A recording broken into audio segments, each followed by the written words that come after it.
평안하셨죠? 인사드리겠습니다. 장성배입니다. 우리 남산교회 소문은 너무 많이 들었는데 이충기 목사님 때 한두 번 주중에 방문한 것 외에 여러분들을 만날 기회가 없었다가 여러분을 뵙게 돼서 너무 기쁘고요. 또 이원재 목사님 늘 존경하는 선배님이신데 지금 선교하시러 나가셨다고 하셔서 저 기도하는 마음으로 같이 왔습니다. 성가대 끝날 때 나오라고 이제 목사님이 지침을 주셨는데 성가대 너무 찬양이 은혜스러워서 미리 얼굴 좀 보고 싶어 갖고 나왔습니다. 그래서 여기 있으니까 안 보이더라고요. 그래서 어떻게 얼마나 천사 같으신 분들이 찬양하시나 하고 보러 미리 나왔습니다. 은혜 많이 받았고요. 이런 찬양대가 없지요. 거의 한국에서 최고죠. 네, 맞습니다. 예, 너무 좋습니다. 감사합니다. 오늘 여러분들하고 같이 말씀을 좀 나누길 원하는 것은 오늘 본문의 말씀 가지고 또 찬양을 해주셔서 얼마나 감사한지 모르는데 주님께서 부활하셔서 우리들에게 주신 말씀을 가지고 우리가 함께 받기를 원해서 마태복음 28장 18절에서 20절 말씀을 받았습니다. 그 배경이 될 때 이야기부터 시작해 보도록 하죠. 2000년 전에 한 젊은 청년이, 그죠? 여러분들이 보시기에 33살 청년이면 얼마나 어리겠어요. 젊은 청년이 세상에 나와서 회개하라, 천국이 가까웠다 선포하고 다니셨습니다. 그런데 그 젊은 사람의 입에서 나오는 그 말씀이 너무도 권위가 있고 많은 도전이 되어서 수많은 사람들이 그 말씀을 듣고자 몰려들기 시작했습니다. 어떤 때는 3,000명, 어떤 때는 5,000명, 수많은 사람들이 그가 가는 곳마다 발 디딜 틈이 없이 쫓아다니고 그의 말씀을 들었습니다. 수많은 무리가 그를 따라다녔지만 사실은 제자들이 예수님을 얼마나 알았을까 질문해 봅니다. 길을 가다가 예수님께서 잠깐 한적한 곳에서 제자들을 앉히시고 물으셨습니다. 세상 사람들이 나를 누구라 하느냐? 남의 얘기 들을 때는 얘기 잘 전하잖아요. 예언자 중에 하나라 하더이다, 이사야 선지자라 하더이다, 여러 가지 이야기를 합니다. 랍비 중에 고매한 분이라 하더이다. 그래, 다른 사람이 나를 그렇게 얘기하는구나. 그러면 너희는 나를 누구라 하느냐 물으셨습니다. 남의 얘기할 때는 신나서 막 하던 얘기가 너희가 나를 누구라 믿고 지금 집을 다 버리고 재산을 다 버리고 형제들을 두고 나를 쫓고 있느냐 물으셨는데도 불구하고 대답을 못하는 거예요. 남산교회 성도 여러분들은 다 아시죠? 그분이 누구십니까? 예, 베드로가 그렇게 대답했습니다. 주는 그리스도시요 살아계신 하나님의 아들이십니다. 그 이야기를 듣고 예수님이 너무너무 기쁘셨습니다. 바요나 시몬아 내가 복이 있도다. 이를 알게 하니는 혈육이 아니라 하늘에 계신 내 아버지시니라. 그리고 이 고백 위에 내 교회를 세우리니 음부의 권세가 이를 침노치 못하리라. 축복해 주셨어요. 그리고 나서 그 아들이 왜 왔는지에 대해서 이제 대놓고 설명하시기 시작합니다. 이 아들이 이 땅의 모든 사람들의 죄를 위해서 왔고 그리고 십자가를 져서 재속 죽음을 이야기하기 시작하는 거예요. 바로 여기서부터 오해가 생기기 시작합니다. 베드로는 그 하나님의 아들이 이 땅에 와서 잃었던 이스라엘의 주권을 되찾고 아름다운 다윗의 도성 믿음의 나라를 세우기를 원했던 것 같아요. 그런데 그분이 돌아가신다고 하니까 이거는 말이 안 되잖아요. 그분이 살으셔야 왕이 되시는 건데 주여 그럴 수 없습니다. 당신이 죽다니 무슨 말입니까? 했다가 사탄아 내 뒤로 물러가라 하고 야단을 맞습니다. 예? 얼떨결에 고백했는지 몰라도 그가 진짜 누군지를 몰랐다는 거죠. 그래서 제자들은 늘 누가 크냐 가지고 싸웠어요. 다윗의 도성 그 아름다운 나라가 회복되면 누가 이 나라를 세우는데 1등 공신이 될 거냐, 누가 좌의정되건 누가 우의정될 거냐, 그거 가지고 늘 관심사였다는 거죠. 얼마나 제자들이 싸웠으면 돌아가시기 전날에 6월절 만찬을 하시면서 제자들의 발을 씻겨주시고 너희들이 서로 섬겨야 된다, 너희들이 낮아져야 된다 이 이야기를 가르쳐 주셨어요. 그럼에도 불구하고 다음날 예루살렘 성에 올라가시는데 수많은 사람들이 호산나 호산나 외치자마자 이때다, 저분이 왕이 되시고 나라를 회복할 그때다 생각하고 뒤에서, 성경 나중에 찾아보세요, 뒤에서 누가 크냐 가지고 또 싸우고 있었다는 거예요. 자,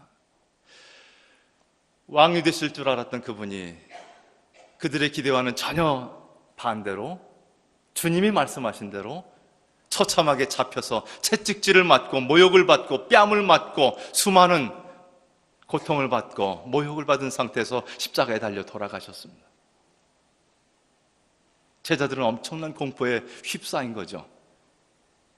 저분이 왕이 되실 줄 알았는데, 그래서 내가 3년 동안 열심히 따라다녔는데 저분이 죽은 겁니다. 이제는 끝난 겁니다.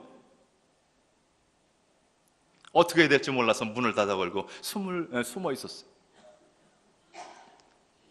이것으로 끝났다면 한 젊은 청년이 독립을 외치다가 로마의 군병에 잡혀 죽었다, 이렇게 기록될 일이었습니다.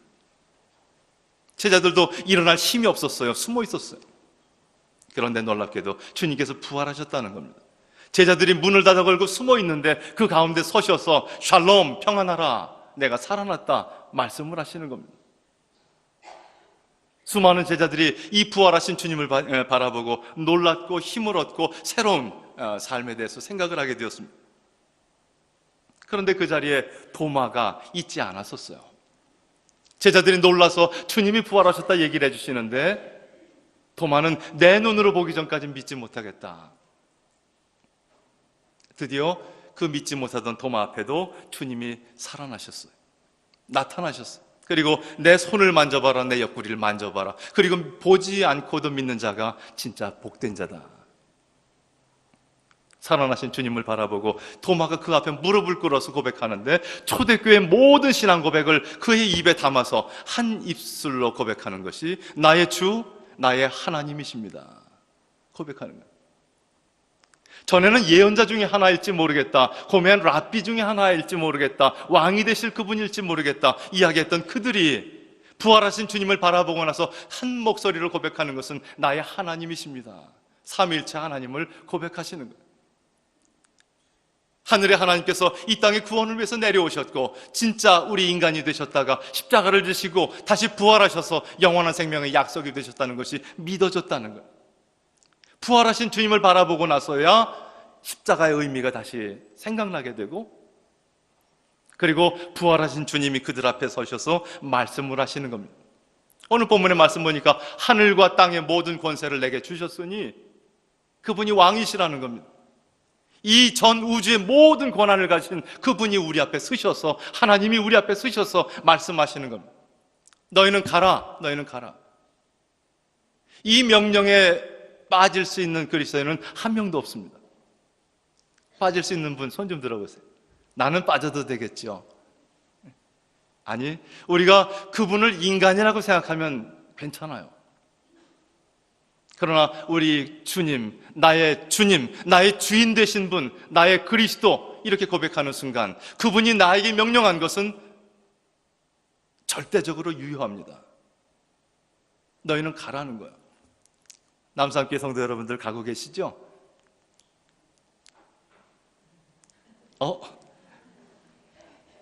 가고 계시죠? 자, 가라는 줄 모르고 여기 앉아 계셨습니까? 아니죠? 가시는 겁니다. 네. 너희는 가라.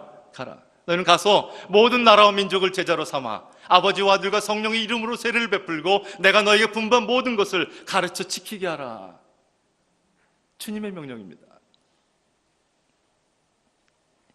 오늘 혹시나 전혀 그런 일이 없겠지만 남산교회 성도 여러분 아니더라도 그리스도인이라고 말했다가 가라는 게 내게 주어진 명령인 줄 몰랐습니다 하는 분이 계시다면 다시 한번 주님 앞에 서야 돼요. 주님, 어떻게 하는 것이 가는 겁니까? 어디로 가라고 하시는 겁니까? 가서 무엇을 하라고 하시는 겁니까? 왜? 모든 제자들을 향해서 주님이 명령하셨기 때문에 그렇습니다. 자, 선교라는 말씀을 듣고 또 아프리카로 나보고 가라는 거 아닐까 고민하시지 마시고요. 우리는 가는 선교사가 되든지 보내는 선교사가 되든지 이 땅의 모든 믿지 않는 사람들이 주님 앞에 돌아올 그때까지 사명을 가지고 복음을 전하고 이 땅에 하나님의 나라를 만들어 나가는 주의 사명자들인 줄 믿습니다. 그것을 위해서 너희들이 가라는 거예요. 가라는 거예요. 근데 혼자 가면은 감당이 안 될 것 같아요. 그래서 내가 성령을 너에게 부어주리라. 성령을 부어주리라. 사도행전 1장 8절 말씀, 성령이 너희에게 임하시면 너희가 권능을 받고 예루살렘과 온 유대와 사마리아와 땅 끝까지 이르러 내 증인이 되리라. 성령 받으셨죠? 성령이 여러분을 사로잡고 계시죠? 이제는 내 정신이 아니라 성령의 정신으로, 그리스도의 정신으로 살아간다면 땅 끝을 위해서 기도하게 되어 있습니다. 모든 나라와 민족을 보게 되어 있습니다. 이것이 예수님의 생각이니까. 그것이 보여지지 않으면 내가 받은 영이 성령인지 다시 한번 확인할 필요가 있어요. 성령이 제대로 오셨다면, 그리스도의 영이 나를 사로잡았다면, 내가 이제 내 생각을 하는 것이 아니라 그리스도의 생각을 하게 되었다면 땅끝을 위해서 중보기도 하게 돼 있고, 그들을 향해서 애탄 마음이 있어야 되겠고, 선교사를 보내든지 어떻게 하든지 내가 가든지 모든 나라와 민족을 위해서 내가 움직여 나갈 수 있을 때 내가 성령 받은 사람이에요.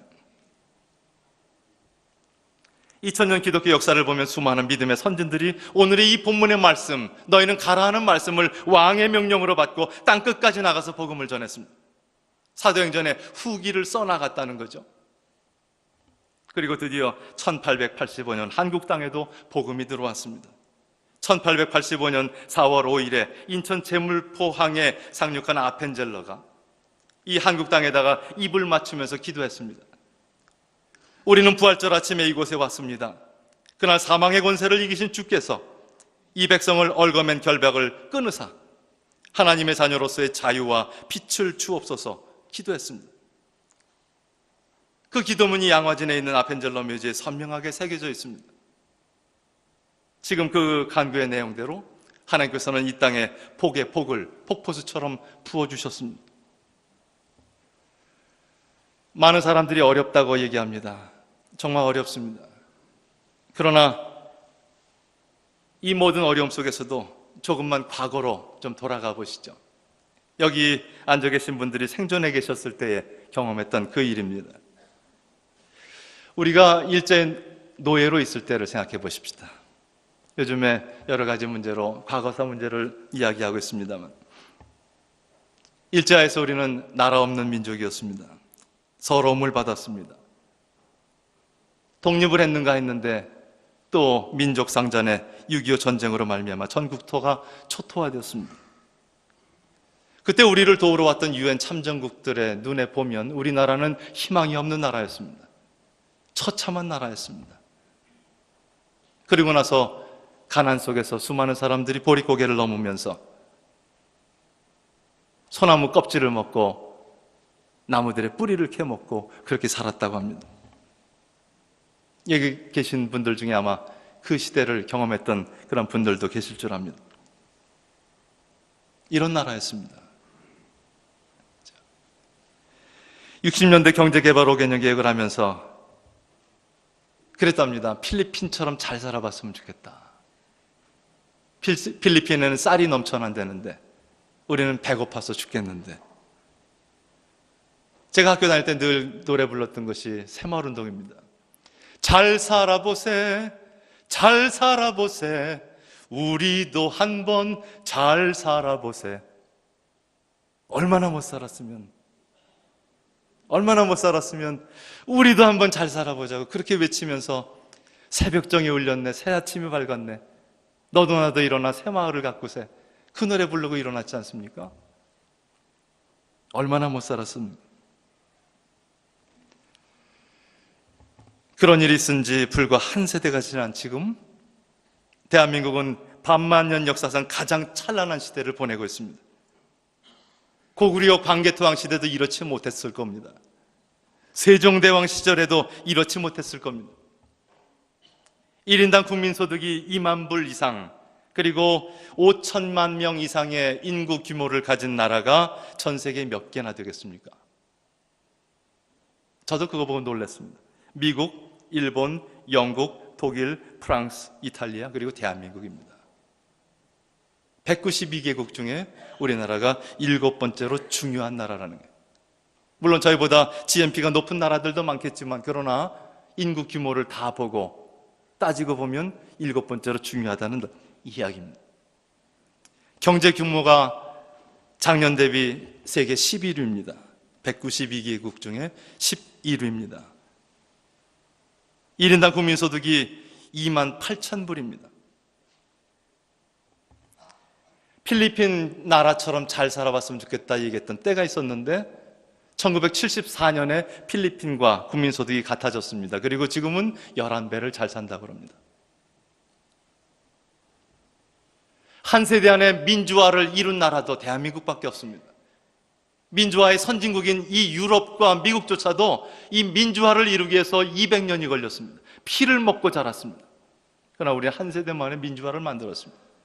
한 세대 안에 원조받던 나라가 원조하는 나라로 바뀐 나라는 대한민국밖에 없습니다. 2009년 11월 25일 OECD의 다크 회원국으로 소위 개발원조위원회에 들어가서 이제는 가난한 사람 나라들을 돕겠다 하는 그런 일을 시작하기 시작했습니다. 한국에서 보내는 자원봉사자들의 수가 세계에서 3위, 미국, 일본 다음으로 한국입니다. 이제 앞으로 우리가 어떤 모습으로 서야 될까? 이 정도 우리나라가 잘 살게 되었으면 다른 나라도 그만큼 잘 살지 않겠습니까? 그러나 그렇지 않습니다. 지구는 아직도 가난과 굶주림 속에 신음하고 있습니다. 세계 인구의 75%가 자연재해의 위협 속에 빠져 있습니다. 재해로 사망한 사람 중에 90% 이상은 가난한 나라 사람들입니다. 세계 26%는 전기를 사용하지 못하고 있습니다. 세계 18%는 깨끗하고 안전한 물을 먹지 못하고 있습니다. 장 지글러라는 운동가가 왜 세계의 절반은 굶주리는가 라는 책을 썼습니다. 거기 보니까 아프리카와 아시아와 라틴 아메리카 대륙 각지에서 5초에 한 명꼴로 굶어 죽는 아동들이 있다는 겁니다. 지금 이 순간도 말씀을 전하는 순간에 5초에 한 명씩 아이들이 죽어가고 있다는 겁니다. 만성적 영양실조로 시력을 잃고 고통받는 사람들이 부지기수입니다. 지구상에 존재하는 인구의 2배를 먹여 살릴 수 있는 식량 생산량이 있음에도 불구하고 한쪽에서는 굶어 죽고 있고 한쪽에서는 너무 많이 먹어서 그것을 빼느라고 다이어트하고 있습니다. 세계 20%가 문맹입니다. 1년 동안 54만 명의 임산부가 사망하고 있는데 그 중에 99%가 가난한 지역의 나라의 사람들입니다. 이런 지구에 유독 대한민국을 복주시는 이유가 뭘까를 물어봤습니다. 신학자이고 목사님이셨던 본회퍼 목사님, 2차 대전 때 주님의 뜻을 따라가다가 나치에 의해서 죽음을 당했던 그분이 말씀하십니다. 우리에게 주어지는 축복은 뒤집어 보면 곧 의무입니다. 우리에게 주어진 이 아름다운 능력들은 뒤집어 보고 나면 그 일을 통해서 너희가 할 일이 있다고 가르쳐주고 계시는 하나님의 음성이라는 거예요. 아브라함을 통해서도 말씀하십니다. 너는 복의 근원이 될지라. 내게 폭포수같이 복을 줄 텐데 그 복을 너만 누리느라고 밑을 닫아걸지 말고 밑을 터서 복이 흘러넘치게 하라. 이사야서 60장 말씀입니다. 일어나 빛을 발하라. 이는 내 빛이 이를 얻고 여호와의 영광이 내 위에 임하였음이니라. 보라, 어둠이 땅을 덮을 것이며 캄캄함이 만민을 가리려니와 오직 여호와께서 내 위에 임하실 것이요 그의 영광이 내 위에 나타나리니 나라들은 내 빛으로 왕들은 비치는 내 광명으로 나오리라. 주님께서 말씀하십니다. 너희는 세상의 빛이다. 너희는 세상의 소금이다. 교회 안의 빛이 아니라 세상의 빛이 되어야 되고 교회 안의 소금이 아니라 썩어져가는 세상의 소금이 되어야 되고 대한민국 나라 너희는 모든 나라와 민족 안에 빛이 되어야 된다. 소금이 되어야 된다. 주님께서 말씀하시는 겁니다.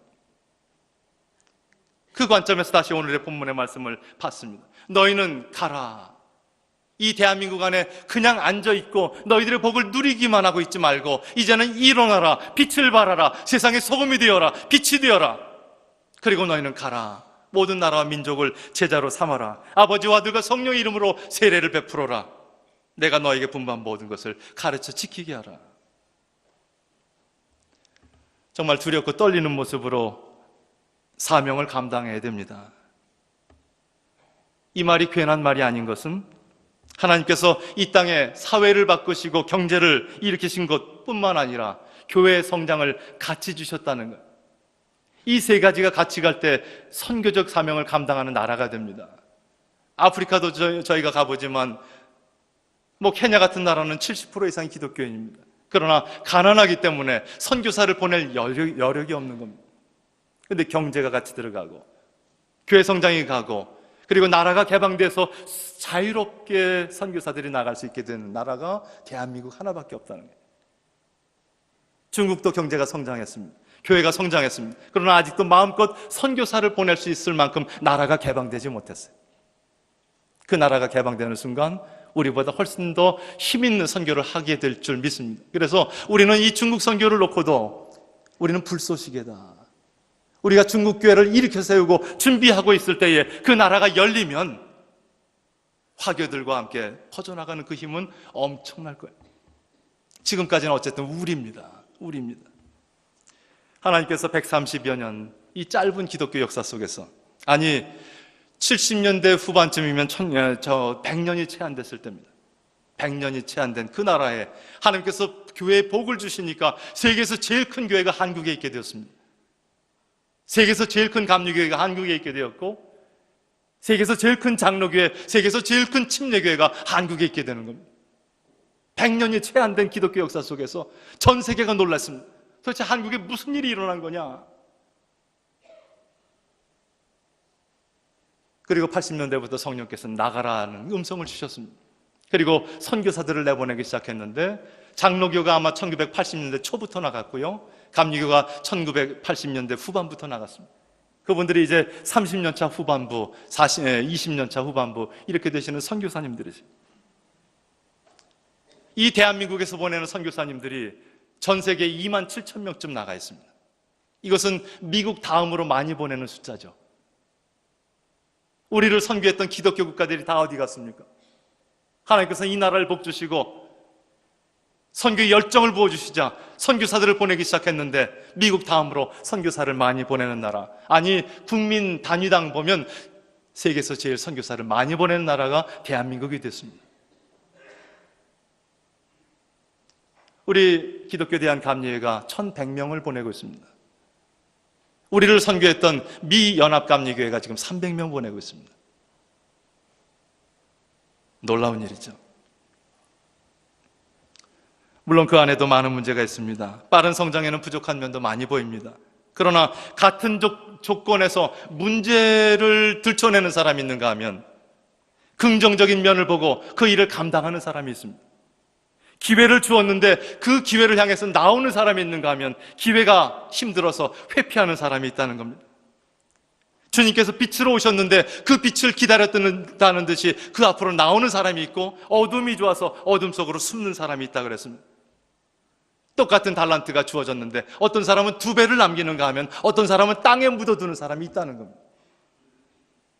그리고 스스로가 자기의 구원의 문제를 결정합니다.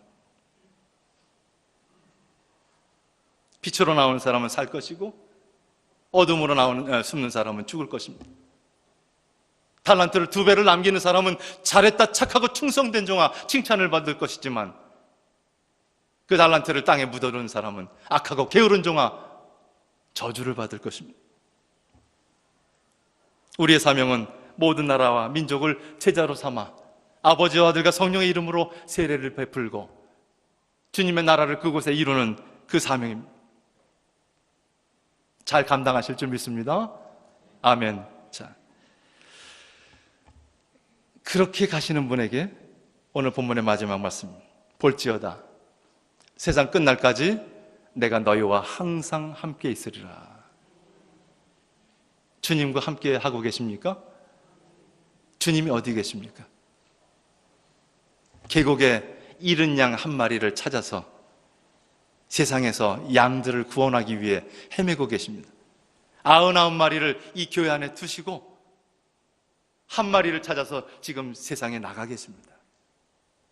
주님과 같이 가고 계십니까? 그러면 가시는 거예요. 가셔서 그 양들 구원하는 일에 내가 동참하는 겁니다. 내가 하는 거 아니에요. 주님이 하고 계시는데 내가 거기 파트너, 동역자가 되는 겁니다. 주님께서 불러주셨어요. 내가 너희를 종이라 하지 않겠으니 친구라. 놀라운 은혜의 자리입니다. 축복의 자리입니다. 있을 수 없는 자리입니다. 나 같은 죄인이, 나 같은 능력 없는 인간이, 근데 주님께서 부르신 거예요. 내가 너로 하여금 사람 낚는 어부가 되게 하리라. 기쁨으로 그 일에 동참하시기를 주의 이름으로 부탁드립니다. 그것이 주님과 함께하는 길이고 우리가 사는 길입니다. 이것이 사실은 감리교적이에요. 감리교가 어떤 분입니까? 어디서부터 출발했습니까? 요한 웨슬레 목사님 아닙니까? 그분이 말씀하시는 가장 트레이드마크 표현이 뭡니까? 세계가 나의 교구라는 겁니다. 교회 안이 나의 교구가 아니라 세계가 나의 교구라는 겁니다. 예? 당시의 성공회는요, 교회 안에서만 설교하게 돼 있었어요. 그런데 그분이 나가시는 거예요. 그랬더니 성공회가 제재하는 겁니다. 왜 밖에서 설교해? 그분의 대답이 그렇습니다. 복음을 듣기 원하는 사람이 있는 것이면 어디든지 가서 복음을 전하는 것이 나의 거룩한 의무임을 고백합니다. 세계가 나의 교구입니다. 그분이 빈민촌을 들어가고 탄광에 들어가고 거리에 나가서 복음을 전했던 감리교의 창시자입니다. 그래서 성공회에서 제명 처분당했어요. 그것이 감리교가 존재하는 이유입니다. 그런데 그분이 제일 무서워했던 것이 있습니다. 나는 감리교인이라고 부르는 사람들이 없어지는 것에 대해서 두려워하지 않습니다. 그러나 감리교 정신이 없어진다면 나는 이건 두려워합니다. 기독교 대한 감리교가 없어져도 괜찮습니다. 그러나 세계가 나의 교구라고 외치는 이 정신이 없어진다면 이것이야말로 교회의 죽음입니다. 남산교회는 나가시기 바랍니다. 세상을 향해서 복음을 전하시는 저와 여러분 되시기 바랍니다. 나가지 않으면 제일 좋아하는 사람이 아니라 존재가 사탄입니다. 사탄은 여러분들이 세상으로 나오는 것을 두려워합니다. 나가서 복음을 전하고 수많은 사람을 구원하는 것을 두려워합니다. 그래서 어떻게 하든지 여러분들이 교회 안에 있으라고 얘기합니다. 교회 안에 있으라고 얘기하는 사람은 사탄의 음성인 줄 믿으시기 바랍니다. 주님은 나가라 그랬어요. 가라고. 그래서 분명히 기억할 것은 나가기 위해서 모이는 교회가 있습니다. 이것을 선교적 교회라고 그래요. 여기서 준비되고 주님 만나고 사명을 깨닫고 그리고 무장되어서 세상으로 나가기 위해 모일 수 있어요. 그런데 데리고 들어오기 위해서 나가는 사람도 있어요. 이건 폐쇄적인 공동체입니다. 우리가 분명히 기억할 것은 나가기 위해서 모이는 겁니다. 여기서 주님 만났으면 우리가 힘없고 사명을 확인하고 그리고 세상을 향해서 나가야 됩니다. 전문인 선교 일으키고 비즈니스 선교 일으키고 이 땅에 있는 외국인 노동자들을 살펴주고 주님께서 그러셨잖아요. 나그네들을 살펴라. 고아와 과부와 나그네들. 너희도 나그네 아니었냐? 주님께서 말씀하시.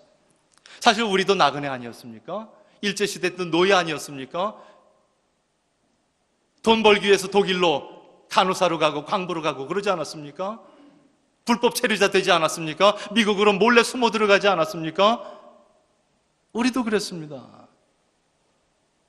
그런데 여기 들어와 있는 사람을 왜 부대접합니까? 왜 돌보지 않습니까? 누구의 역할입니까? 교회의 역할입니다. 저는 그래서 땅끝이 이 대한민국에 들어와 있다고 얘기합니다. 아마 아프리카 사람들의 많은 사람들이 이 땅에 들어와 있을 거예요. 외국인 근로자의 모습으로, 다문화 가족의 아내의 모습으로, 외국인 유학생들의 모습으로, 탈북자의 모습으로 우리와 다른 문화권의 사람들이 이 땅에 들어와 있습니다. 우리도 다문화 사회가 되고 있습니다. 이 땅에 수많은 민족들이 우리를 기다리고 있습니다. 이 땅을 향해서 선교하는 것, 저는 국내 땅끝 선교라고 표현합니다. 이 국내에 있는 땅끝이 있습니다. 제가 이렇게 한번 여러분들하고 만났으니까 아마 요청을 해올 겁니다. 국내 땅끝 선교하는 프로젝트를 장로님들께 보내겠습니다. 같이 하십시다. 그래서 누군가는 이 교회가 이 국내에 보내주신 하나님의 복음 전도의 대상을 책임을 져야 되는데 아무도 그들을 돌아보지 않습니다. 할 얘기는 너무도 많습니다만 정리해 보십시다. 우리가 지난 삶을 돌아보면 하나님은 우리의 모든 근심을 감사로 바꿔놓으셨습니다. 보릿고개 넘던 저희들을 이렇게 세워놓으셨습니다. 아직도 개인적으로 많은 문제가 있다면 이 또한 우리는 아무것도 염려하지 말고 모든 일에 기도와 간구로 우리의 구할 것을 감사함으로 하나님께 아뢰야 됩니다. 그랬을 때 모든 지각에 뛰어난 하나님의 평강이 우리를 지키실 줄 믿습니다. 그리고 나서 다시 우리의 사명 안에 서야 됩니다. 우리가 문제가 있든 없든 다시 한번 주의 사명 안에 섰을 때에 주님께서는 복에 복을 더해 주시고 우리가 설 수 있도록 인도해 주십니다. 무엇을 먹을까 마실까 입을까 염려하지 말라고 그랬어요. 먼저 그의 나라와 그의 의를 구하라. 그리하면 이 모든 것을 내가 책임져 주리라. 무엇을 먹을까 마실까 입을까 염려하는 것은 이방인들이 하는 것이라 그랬습니다. 우리가 염려해야 될 초점을 분명히 하나님의 나라를 이 땅에 두고 오늘 주님께서 말씀하신 대로 볼지어다 내가 세상 끝날까지 너희와 항상 함께 있을 테니까 걱정하지 말고 무엇을 먹을까 마실까 염려하지 말고 오직 복음 전하는 일에만 전념해라. 그러면 내가 모든 것을 책임져 주리라. 이 말씀 믿고 승리하시는 여러분 되시기를 주의 이름으로 축원드립니다. 아멘. 기도하시겠습니다.